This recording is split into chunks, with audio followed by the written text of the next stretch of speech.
Capítulo quinto.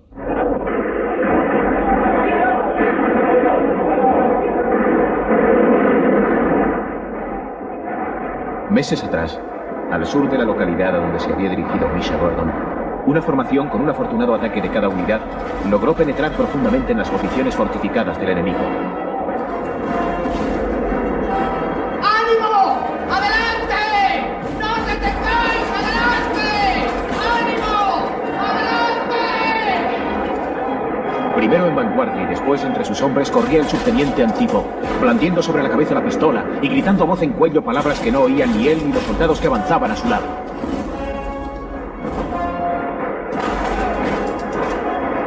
¡Ánimo! ¡Adelante! ¡Tenemos a los austriacos a salir de las trincheras! ¡Adelante! ¡Ánimo! ¡Adelante!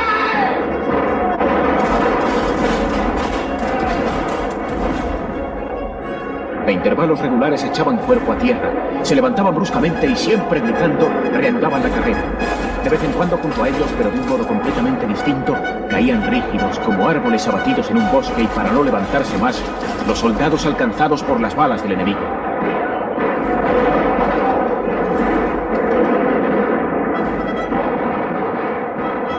Desde una colina cercana, el teniente Galiulin observaba la escena con ayuda de sus gemelos de campaña y cambiaba impresiones con otros oficiales.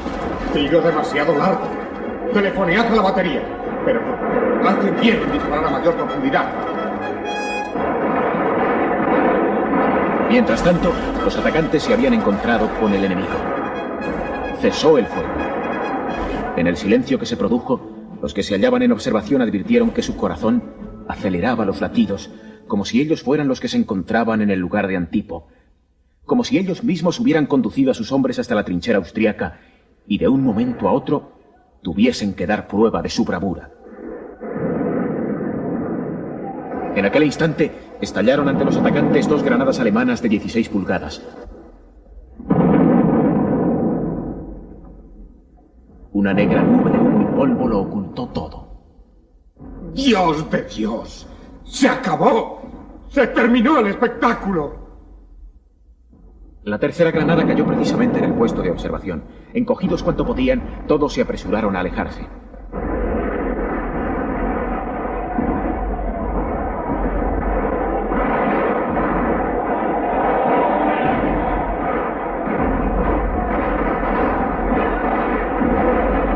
Cuando en el regimiento se resignaron a la idea de que Pavel Pavlovich había muerto, Galiulin, que era amigo suyo, recibió el encargo de recoger sus efectos personales para hacerlos llegar en su día a su mujer, de quien, entre las cosas de Antipo, se encontraron numerosas fotografías. La escribiré en una carta. Se lo explicaré todo. Ella querrá saber cómo sucedió. Aunque decírselo así, de repente, cuando todavía debe tener esperanzas de que esté con vida, habría que prepararla antes, dárselo a entender. Pobrecilla. Es muy hermosa. Cuánto debía amarla Pasha. Sin duda, le resultaba muy duro estar lejos de ella. Estaba siempre tan pensativo, tan triste. Tras su mirada perdida en la lejanía, se adivinaba una idea fija. La nostalgia de su hija o el recuerdo de Lara. No puedo, no sé cómo decírselo. Soy muy torpe, no encuentro las palabras. Enojado consigo mismo por su falta de habilidad, Galiulin fue retrasando el envío de la larga carta de circunstancias que hubiese deseado enviar a Lara. Luego supo que ésta se hallaba en el frente como enfermera, y ya no supo dónde dirigir la carta, que jamás llegaría a escribir.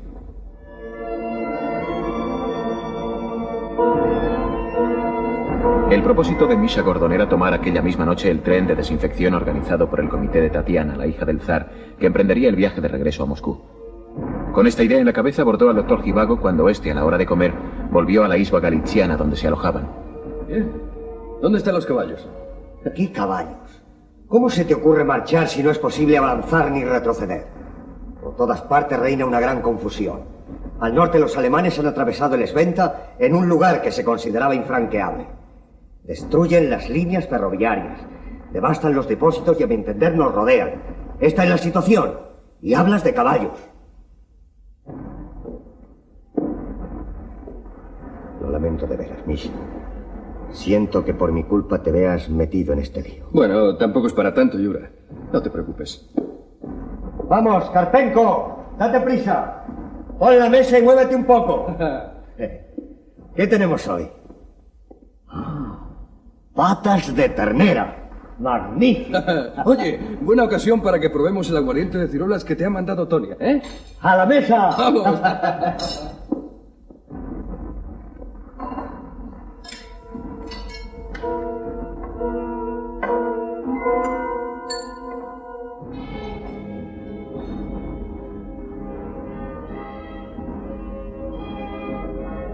La unidad sanitaria, con el hospital y todas sus dependencias, estaba diseminada por un pueblo milagrosamente indemne. Las casas de tipo occidental, con estrechas ventanas de numerosos cristales centelleantes que ocupaban toda la pared, estaban intactas. Era el veranillo de San Martín, los últimos días serenos de un luminoso otoño dorado. De día, los médicos y los oficiales abrían las ventanas, mataban las moscas que en negros enjambres se paseaban por los alféizares y las blancas paredes, sudaban bajo las chaquetas y las camisas abiertas y se quemaban la garganta con la sopa de coles o el té hirviente. En cambio, por la noche sentábanse a usanza mora ante los abiertos portillos de las estufas, soplaban sobre los tizones de leña húmeda que no ardía y con los ojos escocidos y llenos de lágrimas a causa del humo, maldecían a los asistentes que no sabían encender un fuego. ¡Atajo de puercos! ¡Imbéciles! Nos van a dejar ciegos.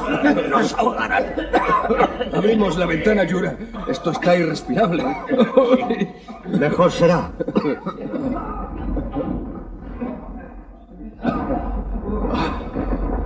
Esto es vivir. Por la noche, Gordon y Jivago dormían en dos camastros paralelos colocados a lo largo de dos paredes opuestas.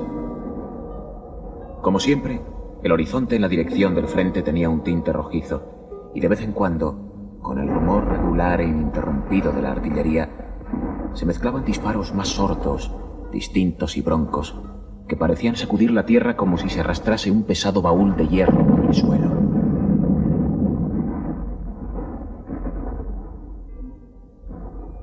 Es el Bertha.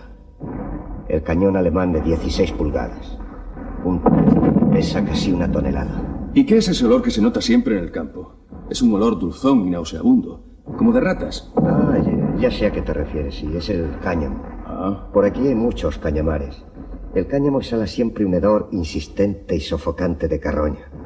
Además, en la zona de operaciones, los cadáveres quedan muchos días entre los cañamares y se descomponen. El olor de la muerte lo llena todo, y es natural.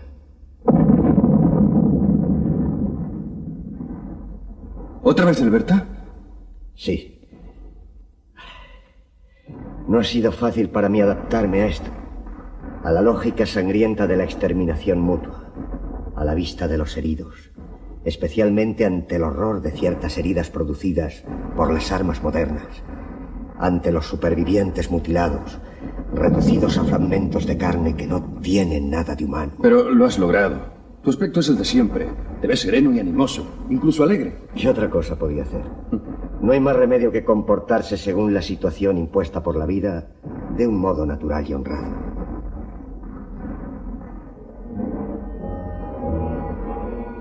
Acompañando a Jivago, Gordon visitaba cada día una localidad distinta y podía darse cuenta de lo que era la guerra. Una vez llegaron al lindero de un gran bosque medio arrasado por la artillería. Entre unos matorrales rocos y pisoteados yacían aquí y allá, volcados y hechos pedazos, varios armones de cañón. Había un caballo atado a un árbol. La ambulancia estaba instalada en la casa de madera del guardabosque que había perdido la mitad de su techumbre y en 2 barracones grises que surgían a lo largo del camino en medio de los árboles.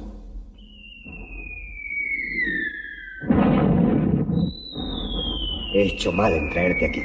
Las trincheras están a 1 o 2 verstas de distancia y nuestras baterías se encuentran allá abajo, tras el bosque. No te hagas el héroe, por favor. No te creería. Estás trastornado y no me sorprende. La situación puede cambiar a cada momento. En este sitio vuelan los proyectiles. Sí, y esos hombres que están ahí tirados. Dios mío, parece que están vivos. Sin embargo, no se mueven. Yacen por el suelo como si fueran de piedra. Sí, restos de alguna unidad diezmada.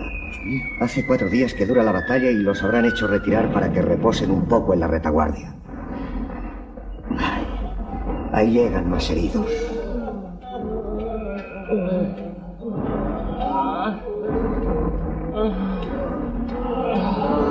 Cuando las carretas que transportaban a los infelices supervivientes, acabando de romperles los huesos y revolverles los intestinos, se detuvieron ante el centro sanitario, algunos enfermeros salieron con las camillas y comenzaron a descargar heridos. Una enfermera se asomó a la tienda sosteniendo con la mano el borde de la lona. No era su turno, estaba libre. Un joven oficial, lleno de ira, empezó a discutir con el médico del destacamento. ¿Cómo es posible que no sepa usted dónde han trasladado el parque de artillería que hace solo 2 días estaba aquí? Maldita Cruz Roja. No hacen más que estorbar, molestar a todo el mundo. Fuera de sí, el oficial desató del árbol las riendas del caballo, montó en él y se lanzó al galope por el camino que se perdía en el bosque. La enfermera continuaba mirando. De pronto su rostro se contrajo de espanto. ¿Qué estáis haciendo? ¡Os habéis vuelto locos! En una camilla transportaban a un soldado horriblemente desfigurado. Un trozo de metralla le había destrozado el rostro, transformando su lengua y sus dientes en una sangrienta papilla. El pedazo de metal había quedado alojado entre los 2 maxilares, sustituyendo la mejilla arrancada.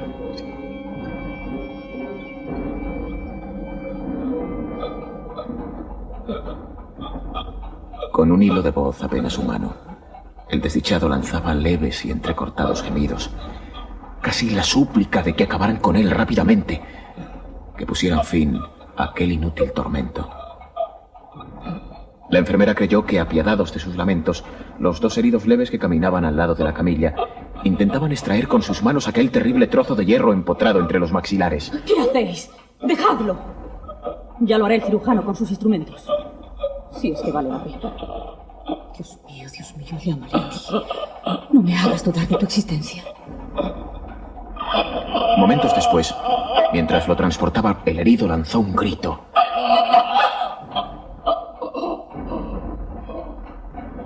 Se estremeció y expiró.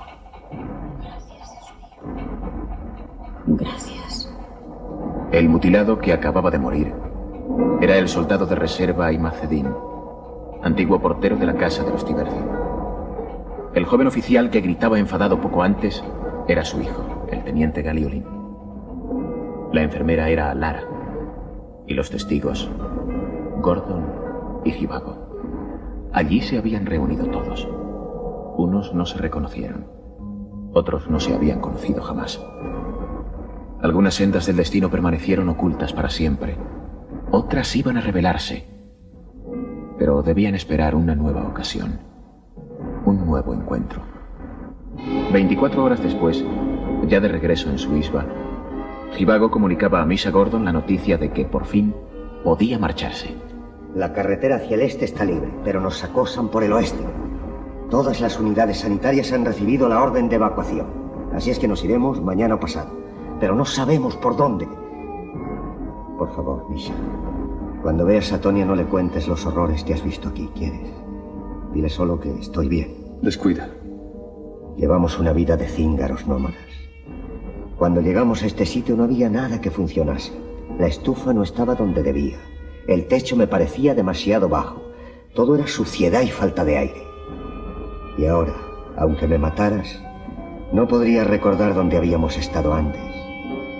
Creo que sería capaz de quedarme toda la vida aquí, contemplando ese rincón de la estufa, con el sol sobre las baldosas y la sombra del árbol del camino moviéndose sobre ellas. Te comprendo, Yura. Has aprendido a resignarte. Quizá. ¿Hacemos el equipaje? Bien.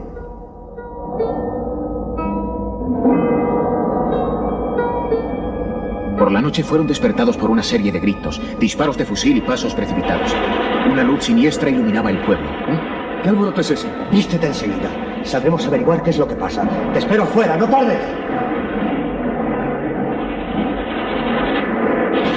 No hay tiempo que perder, Richard. Los alemanes han acabado con la resistencia que se les oponía en este sector y la línea del frente se acerca cada vez más. El pueblo está bajo el fuego enemigo. Tenemos que desmontar el hospital, todas sus dependencias, sin esperar la orden de evacuación. Me quedaré para ayudarte, Yuri. Tal vez pueda serte útil. No, de ningún modo. Irás en el primer convoy. Los carros están a punto de partir, pero he dicho que te esperen.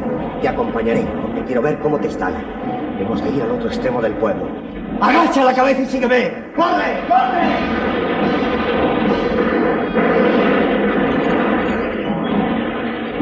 Por la calle silbaban y zumbaban las balas. En las encrucijadas de los caminos estallaban las granadas de metralla, abriéndose como haces por encima de los campos. ¿Y tú? ¿Cuándo te irás? Después, con el segundo convoy de evacuación.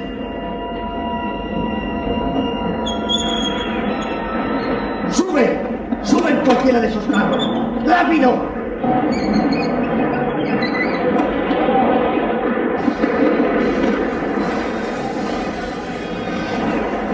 Las carretas de que estaba compuesto el convoy se pusieron en marcha una tras otra. Yuri Andreyevich dedicó un ademán de adiós a su amigo. Las llamas de un depósito incendiado iluminaron la escena.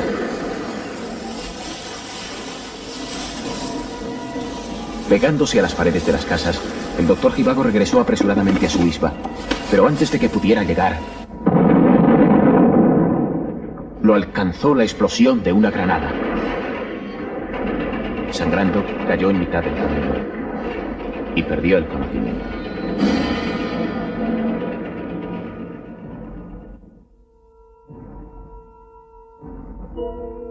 El hospital de la retaguardia estaba instalado en una pequeña población perdida en la zona occidental, a lo largo de la línea del ferrocarril, cerca del cuartel general. Eran tibios días de fines de febrero. En el pabellón destinado a oficiales convalecientes, Yuri Andreyevich había pedido que le abriesen la ventana que había cerca de su lecho. Acercábase la hora del almuerzo.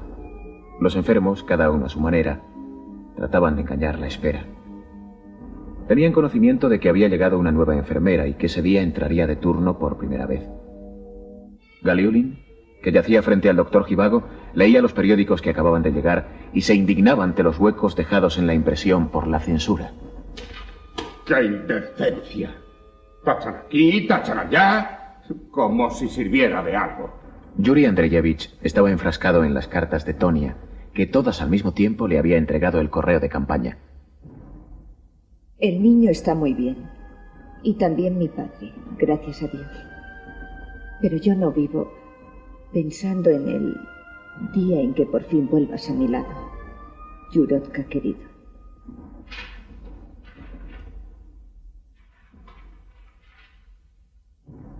El viento hacía aletear las hojas de las cartas y de los periódicos. Oyéronse unos pasos ligeros. Yuri Andreyevich levantó la vista. Lara acababa de entrar en la sala. Buenos días. ¿Por qué está abierta esta ventana? ¿No tienen frío? ¿Qué le pasa a usted? ¿Está siempre tan pálido? Inquieta al ver el rostro de Galiulin, blanco como el papel, Lara se acercó a él y le cogió la mano para tomarle el pulso, pero la soltó enseguida y, turbada, se sentó en una silla junto al lecho. ¡Qué sorpresa!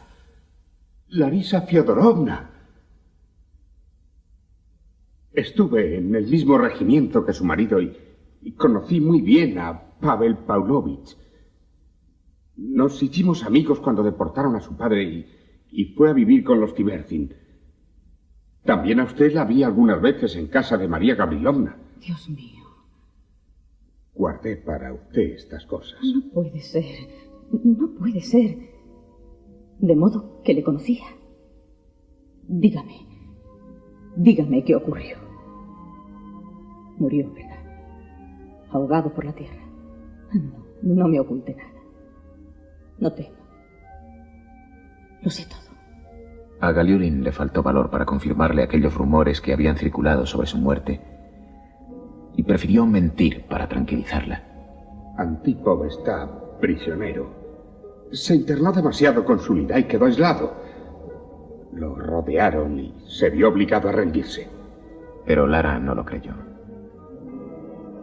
La sorpresa de aquel encuentro la había trastornado. No podía hablar porque tenía los ojos llenos de lágrimas y no quería llorar delante de desconocidos.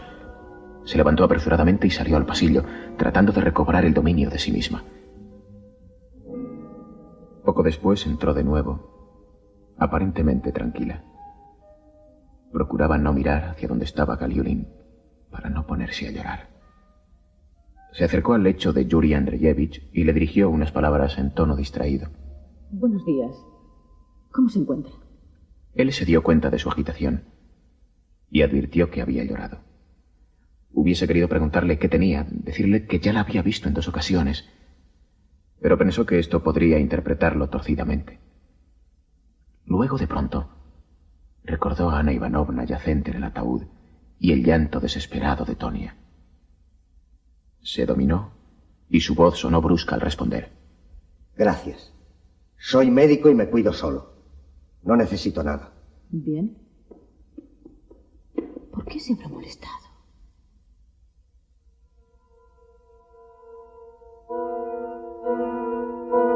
En aquellos días llegaron del Estado Mayor extrañas informaciones y los soldados recibían de sus familias rumores alarmantes.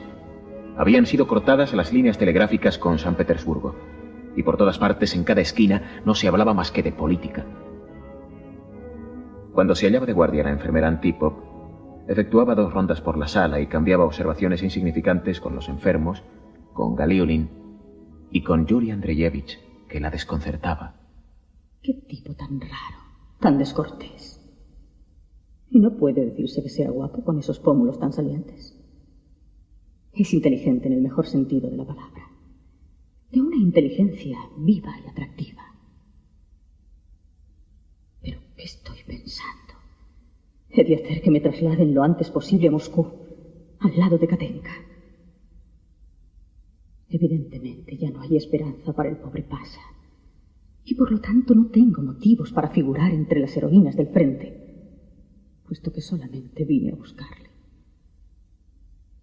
En adelante, debo consagrarme por entero a mi hija.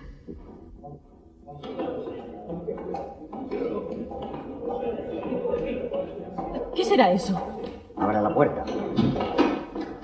Golpeando el suelo con sus bastones y sus muletas, los inválidos y enfermos que podían caminar entraron en tropel en la sala gritando todos al unísono. ¡Los acontecimientos! ¡Se lucha las calles de San Petersburgo! Las tropas de la guarnición se han pasado a los rebeldes. ¡Es la revolución! ¡La revolución!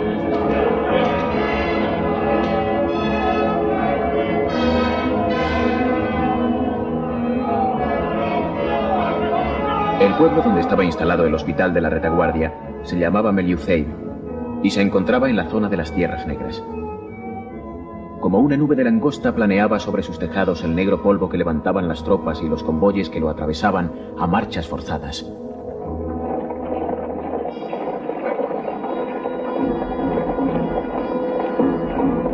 Desde la mañana a la noche se producía un movimiento extendido en 2 direcciones, hacia el frente y lejos del frente.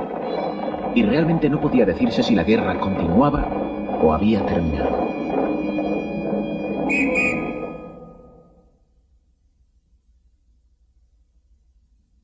Cada día crecían innumerables, como setas, las nuevas funciones que eran confiadas al doctor Jivago, al teniente Galiulin, a la enfermera Antipova y a algunos otros miembros de su grupo, todos habitantes de grandes ciudades, personas hábiles y de gran experiencia.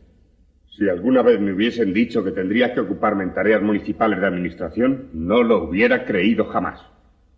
Al fin y al cabo no se pasa mal. Yo me lo tomo como si fuera una diversión, un juego de bolos. ¿No le ocurre a usted lo mismo, doctor? Sí, al principio sí. Lo malo es que a medida que pasa el tiempo se siente con mayor intensidad el deseo de dejar los bolos y volver a casa, a las ocupaciones normales. Claro, usted está casado, es diferente. También debe serlo para la viuda de Antipov, que tiene a su hijita en Moscú. Es una mujer extraordinaria. Pensar que no vaciló en venir al frente con el exclusivo propósito de buscar a su marido. Pocas lo hubieran hecho, ¿no le parece? Sí, es posible.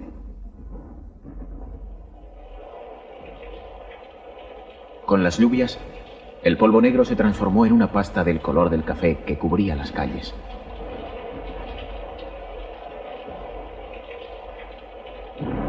El pueblo no era grande. Desde cualquier punto, cualquier esquina, podía contemplarse la sombría estepa, el cielo oscuro, la inmensidad de la guerra y la inmensidad de la revolución. El doctor Zhivago escribía a su mujer.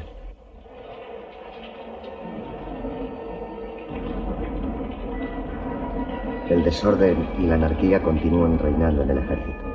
Se toman medidas para mejorar la disciplina de los soldados y levantar su moral. He visitado las unidades situadas en la región. En fin, para terminar, y aunque debía habértelo escrito antes, te diré que trabajo aquí junto a una tal Antipova, una enfermera de Moscú, oriunda de los Urales. ¿Te acuerdas de la muchacha que disparó contra el procurador el día de la fiesta del árbol de Navidad? La terrible noche en que murió tu madre. Creo haberte dicho entonces que cuando estudiaba en el colegio, Misha y yo la habíamos visto en una pensión de mala muerte a la que fuimos con tu padre, no recuerdo con qué intención. Una noche que helaba mucho y se celebraba un concierto en tu casa. Pues Antipova es ella. Los trenes no funcionan, no circulan o cuando lo hacen pasan tan llenos que es imposible tomarlos. Sin embargo, esto no puede durar eternamente. Así, algunos que hemos sido relevados de todo servicio, como Galiulin, Antipova y yo, hemos decidido irnos sea como sea a partir de la próxima semana. Puedo llegar cualquier día inesperadamente, aunque trataré de avisarte por telégrafo. Antes de partir, Zhivago tuvo tiempo de recibir la respuesta de Antonina Alejandrovna. En vez de regresar a Moscú, será mejor que te quedes al lado de esa extraordinaria enfermera, cuya vida parece señalada por tantos presagios y coincidencias. No te preocupes de Sachenka ni de su porvenir. No tendrás que avergonzarte de él. Te prometo educarlo según las reglas que tú de niño viste en nuestra casa. ¡Qué locura, Dios mío! ¡Qué locura! Irritado, Yura estrujó la carta entre sus manos. Tentado estuvo de arrojarla lejos de sí en un gesto de rabia. Mas se contuvo y, alisándola, se la guardó en un bolsillo. Acto seguido se puso a redactar la respuesta para la desconsolada Tonia. Te has vuelto loca. ¿Qué sospechas son esas? ¿Acaso ignoras que tu recuerdo, la fidelidad hacia ti y nuestra familia me han salvado de la muerte? De 1000 clases de muerte durante estos 2 años de guerra terrible. No obstante, ¿de qué sirven las palabras? Nos veremos pronto. Se reanudará la vida de antes y quedará todo explicado. Pero por muchas razones me asusta que me hayas escrito de esa forma. Si te he dado motivo para que me escribieses así, es porque me habré comportado de una manera equívoca. En este caso también soy culpable ante la mujer que fue causa del error y ante la cual deberé disculparme. Lo haré apenas haya vuelto de una inspección que está efectuando por los pueblos cercanos. Ten muy presente que a pesar de todo y vivir en la misma casa que Antipova, no me he preocupado todavía de saber dónde está su habitación. ¿Te sientes ahora más tranquila? Terminada la carta, a Yuri Andreyevich no le quedaba sino confiar en que ésta llegaría a manos de su esposa lo antes posible. Para no tener ningún remordimiento sobre su conciencia, decidió prescindir de Karpenko, su atolondrado asistente, y acudir en persona a la oficina de correos.